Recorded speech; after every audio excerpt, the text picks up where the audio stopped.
Assalamualaikum warahmatullahi wabarakatuh. Alhamdulillah, salatu wassalamu ala rasulillah wa ala alihi wa sahbihi wa mawalah. Pemirsa, jumpa kembali di program Kaganangan Pian yang mengangkat sosok-sosok tokoh-tokoh orang Banua yang sukses atau yang pernah mengabdi untuk Banua dan memberikan pergerakan, memberikan inovasi, memberikan inspirasi untuk pemirsa semua. Kali ini saya akan mendatangi seorang figur yang dia mantan ketua BKPRMI Kota, bahkan Kalsel, bahkan saat ini menjabat BKPRMI Pusat di Jakarta. Dia juga berprofesi sebagai seorang guru, lain guru silat, bukan, guru agama di SMKN 3 Banjarmasin. Siapakah beliau? Dialah Bapak Dr. Andes Ahmad Rizkon MPDI. Ini rumahnya. Rumahnya nampak sederhana. Iya, apa kabar Pak? Alhamdulillah. Lawas kada berjumpa lawan Sidin nih 10 tahun ada. Itu keingatan lagu tuh 10 tahun sudah. Lain pemirsa. Pak Rizkon ini berdiam atau berdomisili di Kelayan, ada juga lah di sini di Jalan Pramuka lah. Ya, Jalan Pramuka, Kompleks Mandaraya, nomor 10. Ya. Nomor 10. Komplek Al-Banjari. Komplek Al-Banjari. Kalau saya Muhari Al-Madurai. Pemirsa, siapakah Pak Rizkon? Kita lihat tayangan berikut ini.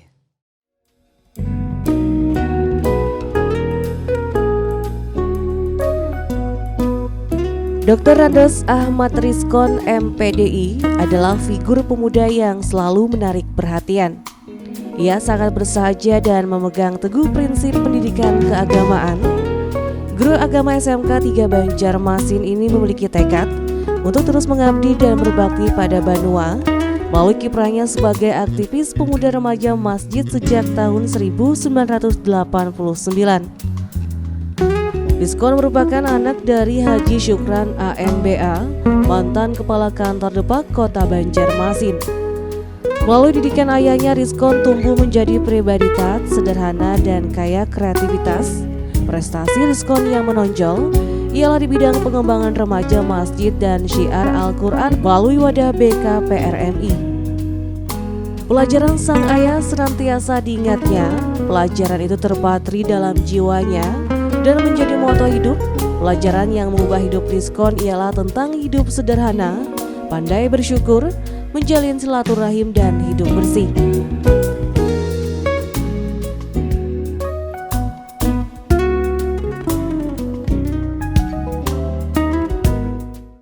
Baik pemirsa, inilah suasana rumah Pak Rizkon. Saya melihat ada sebuah foto. Beliau berfoto waktu PASI ke-8 di Jakarta bersama Wapres waktu itu Pak Budiono. Dan itulah salah satu beliau mengapa bisa melahirkan inovasi-inovasi dalam perjalanan hidup beliau, karena beliau banyak bersentuhan dengan organisasi sosial kemasyarakatan. Saya ingin duduk dulu ya. Ini beliau. Nah, ini Pak Rizkon, bisa nggak cerita Pak, kalau melihat perjalanan hidup Bapak itu kan cukup banyak ya, pengalaman unik, pengalaman menarik, pengalaman yang prestasius gitu ya. Kira-kira itu apakah ada pengaruh Pak dari didikan orang tua yang konon katanya Kepala Kantor Departemen Agama Bahari Pala di Kota Banjarmasin? Ya. Bisa cerita Pak? Ya, kita dilahirkan dari lingkungan keluarga yang sangat agamis. Orang tua kita Bapak Haji Syukran AMBA, Ibu Hajah Raina, itu merupakan sosok orang tua yang sangat saya kagumi. Beliau punya saya punya saudara ada 12. 12 pemirsa. Bayangkan 12 itu bisa bikin kesebelasan. Salah ke-12an. Dan kita adalah anak ketujuh dari 12 bersaudara. Dan selama kita bersama-sama dengan orang tua, banyak ditanamkan nilai-nilai keagamaan yang luar biasa. Mulai dari sholat berjamaah, kemudian makan bersama, kemudian mau berangkat sekolah cium tangan, kemudian datang sekolah cium tangan lagi, yang barangkali ini sudah luntur di ya. tengah-tengah kondisi keadaan, tetapi itu terus kita ingat, dan sampai saat ini alhamdulillah beliau masih panjang umur, sudah memiliki 22 orang cucu, ya, dan kami kira orang tua banyak memberikan inspirasi dalam perjalanan kehidupan yang kita jalankan ini. Ya, salah satu inspirasi dari apa yang ditanamkan oleh orang tua Pak Rizkon tadi ya, tradisi-tradisi cium tangan, pulang dan pergi, makan bersama gitu Pak ya, itu mulai luntur ya Pak ya. Apa lagi Pak selain itu Pak? Katanya beliau suka menjalin silaturahim ya dengan dengan teman-teman, dengan keluarga-keluarga teman beliau, sehingga panjang umur gitu. Itu yang beliau lakukan. Beliau senang bersilaturahim. Di samping beliau juga pada masanya suka berorganisasi, organisasi yang bersifat dakwah kemasyarakatan. Beliau sangat luar biasa. Kemudian juga beliau juga menjaga kebersihan lingkungan rumah dan sekitarnya. Beliau setiap pagi itu sudah membiasakan untuk melakukan olahraga, tapi dengan cara menyapu, ya. Dan itu beliau lakukan sampai beliau ujur, tidak bisa lagi melakukan itu, beliau berhenti melakukan itu. Oke, pemirsa, itulah diantara kenapa sebenarnya Pak Rizkon ini figur ya, seorang yang menarik ya, yang sangat inspiratif, yang melahirkan banyak hal-hal produktif dalam masa perjalanan hidup beliau. Ternyata memang diwarnai oleh orang tua dan didikan keluarga begitu. Ada Pak tidak hal-hal yang sulit di masa-masa perjalanan hidup Bapak di waktu sekolah? Apa karena banyak anak ini lalu susah mengaturnya Pak orang tua? Satu hal yang memang kita sangat luar biasa dari orang tua, beliau tidak pernah mengeluhkan itu, ya. Meskipun suatu ketika ada adik yang baru masuk TK, ada yang masuk SD, ada yang keluar dari SD mau masuk ke SMP, ada yang dari SMA masuk SMA, ada yang mau keluar SMA, kemudian ada yang mau menyelesaikan sarjananya dalam waktu bersamaan, ya. Betapa pusingnya gitu ya. Tapi beliau tidak pernah mengeluhkan itu, dan beliau selalu mengajak anak-anaknya untuk selalu bersyukur, ya. Ya, mungkin juga sesuai dengan nama beliau itu syukran, ya. Selalu berterima kasih, dan beliau sampai saat ini dengan kondisi yang mungkin uzur, beliau juga tidak pernah sekalipun mengeluh dalam menjalani kehidupan ini. Tetapi yang beliau lakukan adalah selalu bersyukur. Ya. Ya, bersyukur ya. Kalau kita bersyukur, maka lahirlah Rizkon, yakni Allah memberi rezeki. Baik pemirsa, kita akan ikuti perjalanan Pak Rizkon di sekolah dan bagaimana beliau di mata di mata para siswa dan juga kepala sekolah. Bapak Rizkon itu orangnya baik, juga kalau ngajar itu mudah dipahami. Bagi saya Bapak Rizkon itu orangnya cukup baik, ramah, guru paling favorit karena tidak ada yang guru yang lain memberikan hadiah selama pelajaran itu. Menurut saya Pak Rizkon itu baik, terus bapaknya juga sering beri hadiah kalau nilainya bagus atau menjawab pertanyaan dan memberikan pertanyaan. Pemirsa, tidak lengkap rasanya kalau kita tidak mendengar komentar-komentar yang asyik, yang inspiratif dari orang yang berada di sekeliling Pak Rizkon, terutama di SMKN 3 Banjarmasin. Saya berada di ruang kepala sekolah yang megah dan luar biasa. Pak Muryadi, Pak Muryadi bisa bercerita ya tentang Pak Rizkon ini. Selama pian menakodai SMKN ini 3 tahun ya di sini Pak ya. Singkat kata, bagaimana sosok namanya makhluk Pak Rizkon ini Pak? Jadi Pak Rizkon ini termasuk betul tadi makhluk yang inspiratif ya, motivatif juga memotivasi. Berarti saya tidak salah loh. Inspiratif, motivatif, tokoh-tokoh seperti beliau ini sangat dibutuhkan oleh generasi muda.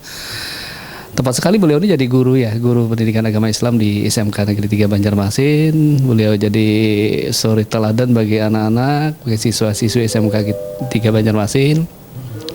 Juga ya banyak memotivasi anak-anak agar bisa berkiprah lebih banyak, khususnya dalam rangka peningkatan wawasan, peningkatan akhlakul karimah di masa-masa yang akan datang. Oke, pemirsa dimanapun Anda berada, hari ini saya mencoba mengunjungi salah satu tempat aktivitas Bapak Dr. Andes Ahmad Rizkon, MPDI.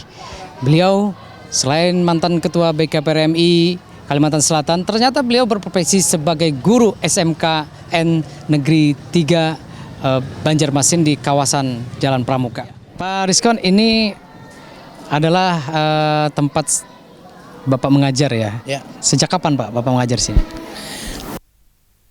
Sebagai guru pendidikan agama Islam itu sejak tahun 1994. Sebelumnya mengajar di SMA Negeri 11 Banjarmasin. Kemudian pada tahun 2009 pindah tugas ke SMK Negeri 3 Banjarmasin ini. Oke pemirsa, ternyata Pak Rizkon ini sudah sekitar 24 tahun mengabdi sebagai guru pahlawan tanda jasa ya. Nah, kali ini gimana Pak perasaan Bapak mengajar di sini?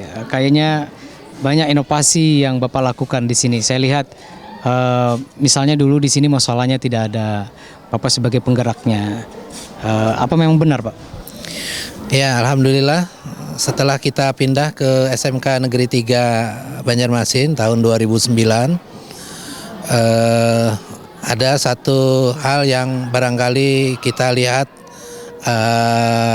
perlu sentuhan keagamaan, di mana musola di SMK Negeri 3 ini ada sebenarnya, tetapi berada di luar lingkungan sekolah, sehingga tidak membuat leluasa anak-anak kita untuk melaksanakan kegiatan keagamaan. Oleh karena itu, bersama dengan guru-guru yang lain, kita melakukan pembicaraan dan diskusi. Akhirnya disepakati untuk membangun musola yang ada di lingkungan sekolah. Dan alhamdulillah disambut baik oleh kepala sekolah.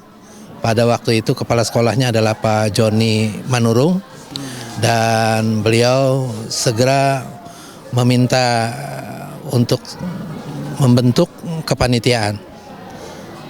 Maka pada tahun 2009 itu dibentuklah kepanitiaan. Dan awal 2010 kita memulai peletakan batu pertama musola yang ada di SMK Negeri 3 Banjarmasin ini. Alhamdulillah selama 2 tahun selesai dan diresmikan penggunaannya oleh Bapak Wali Kota, pada waktu itu adalah Bapak Haji Muhyiddin, dan beliau juga berkenan nama musolanya diambil dari nama beliau, yaitu Musola Al-Muhyiddin. Al-Muhyiddin ya. Saya ingat kalau sinetron itu apa judulnya? Tukang bubur naik haji, itu Muhyiddin. Baik pemirsa, itu hanya satu bagian kecil inovasi yang dilakukan oleh seorang guru yang bernama Ahmad Rizkon. Tentu banyak lagi yang dilakukan oleh beliau. Kita akan melihat suasana beliau bersama anak-anak di kelas. Jangan kemana-mana. Oke, kita ikuti perjalanan saya bersama Bapak Rizkon.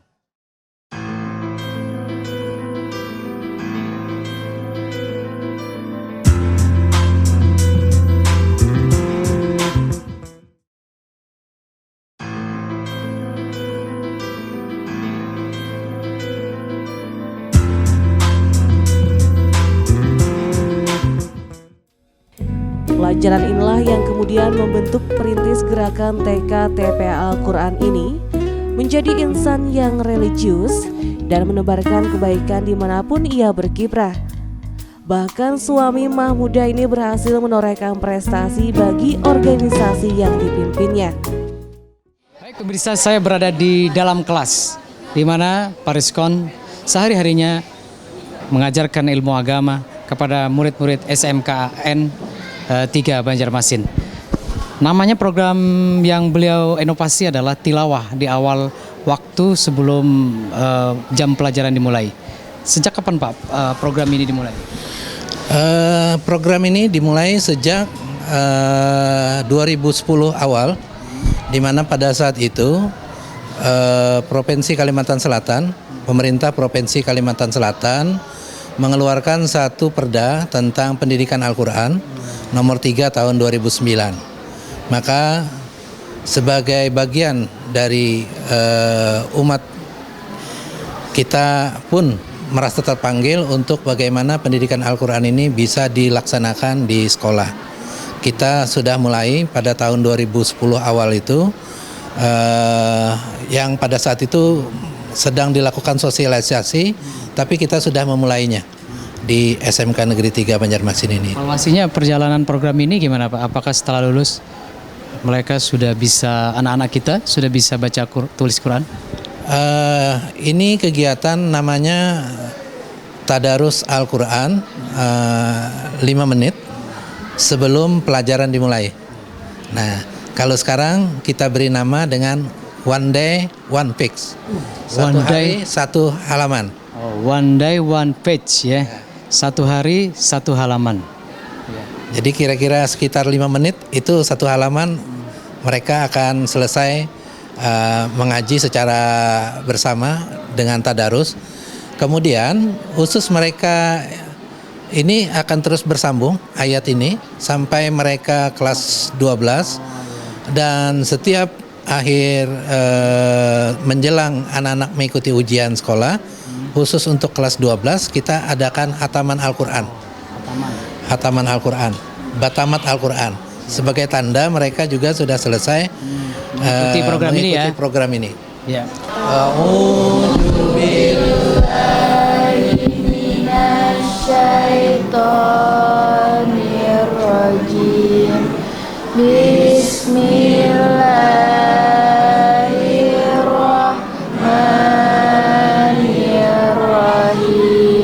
Pengalamannya di BKPRMI memberi pengaruh besar dalam menjalankan tugasnya sebagai profesi guru agama.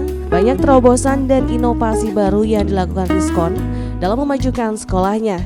Ia pun menjadi guru favorit dan terbaik di mata siswa maupun guru-guru. Realisasi bagaimana siswa-siswa SMKN 3 Banjarmasin ini selalu bertadarus, dan ini mencerminkan semoga mereka lahir siswa-siswa yang mengamalkan Al-Quranul Karim dan mahir dalam membaca serta memahami Al-Quranul Karim. Kita akan tengok bagaimana inovasi Pak Rizkon di bidang-bidang lainnya.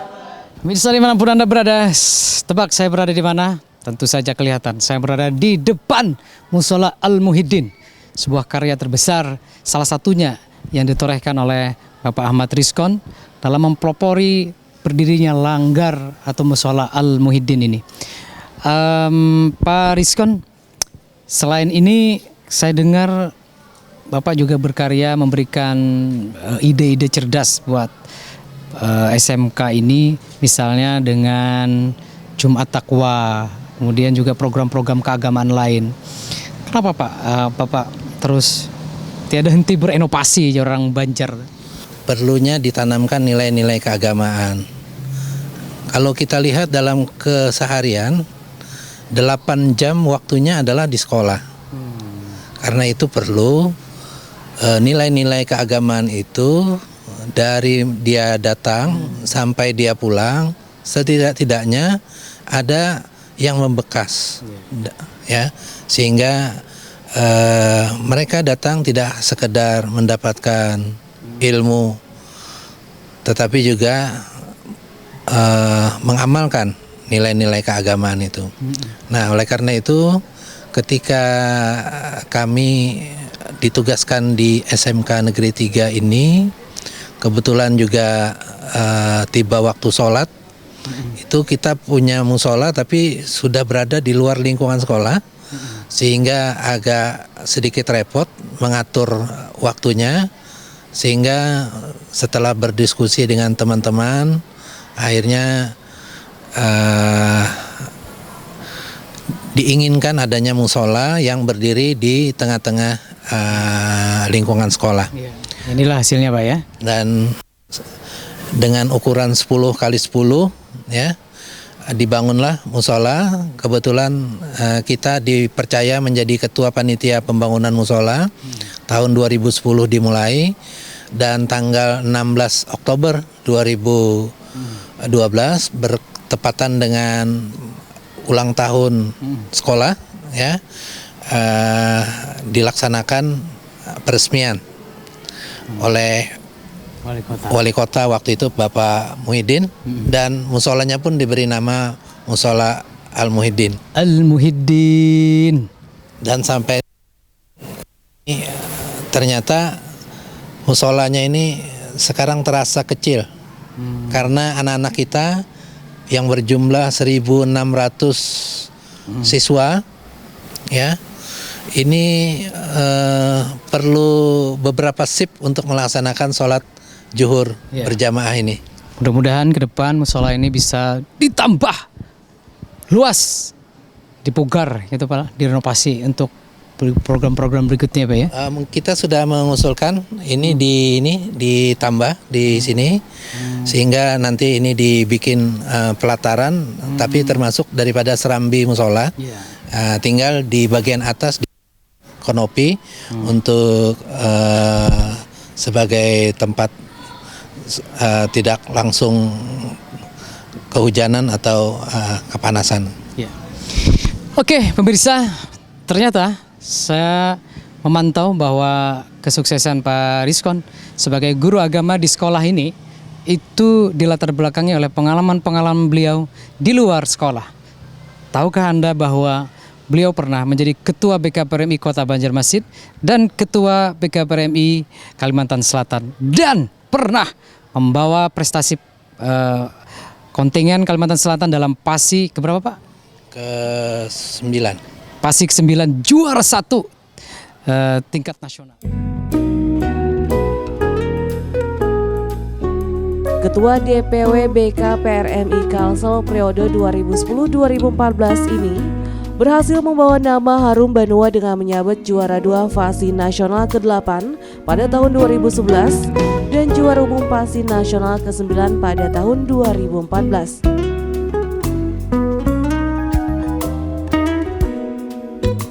Hai pemirsa, saat ini saya berada di mana? Di Gedung Iqra Maligai Al-Quran. Disinilah setelah Pak Rizkon melaksanakan tugas sebagai guru, beliau ternyata masih mengabdikan diri di dunia lain. Wah, di dunia lain. Di dunia alam gaib bukan, tapi di dunia aktivitas lain. Beliau di sini sebagai ketua unit, kepala unit TK TPA Al-Quran BKPRMI unit 001 Iqra Mahligai Iqra Al-Quran. Bayangkan. Dan disinilah beliau pernah meraihkan prestasi membawa kontingen Kalimantan Selatan juara 1 tingkat nasional. Sebelumnya juga juara 2 tingkat nasional pada event PASI di tingkat nasional. Bayangkan betapa beliau mengharumkan nama Banua. Pak Rizkon, di sini apa saja yang pian lakukan di sini? Di Gedung Iqra ini adalah sentral aktivitas Qurani, di mana kegiatan-kegiatan keal-Quranan dilaksanakan, baik pada pagi hari maupun juga pada siang harinya. Kegiatan yang terutama adalah kegiatan TK TPA Al-Quran. Saya dengar Bapak pernah ini ya membawa kontingen Kalsel, kemudian banyaklah prestasi-prestasi yang Bapak torehkan di BKPRMI. Apa sih Pak prinsip hidup Bapak sehingga bisa berkiprah di BKPRMI, menghidupkannya, berprestasi, mengabdi, melahirkan kader-kader guru-guru ya, guru-guru TK TPA itu Pak ya? Ustadz Ustadzah dan anak-anak kita yang bisa baca Al-Quran. Kenapa Pak?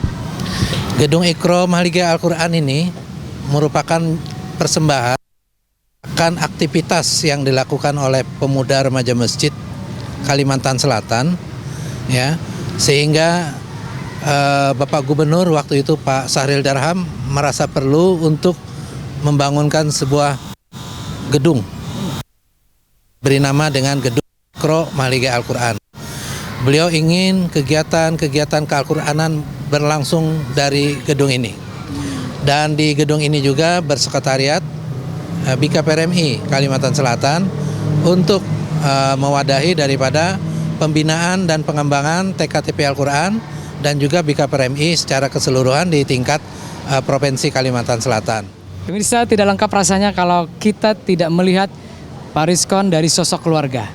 Nah, bagaimana komentar, pandangan istri yang telah mendukung beliau yang sangat sibuk ini dari pandangan anak dan istri? Ibu, gimana Bu Rizkon itu selama Ibu mendampingi Pak Rizkon?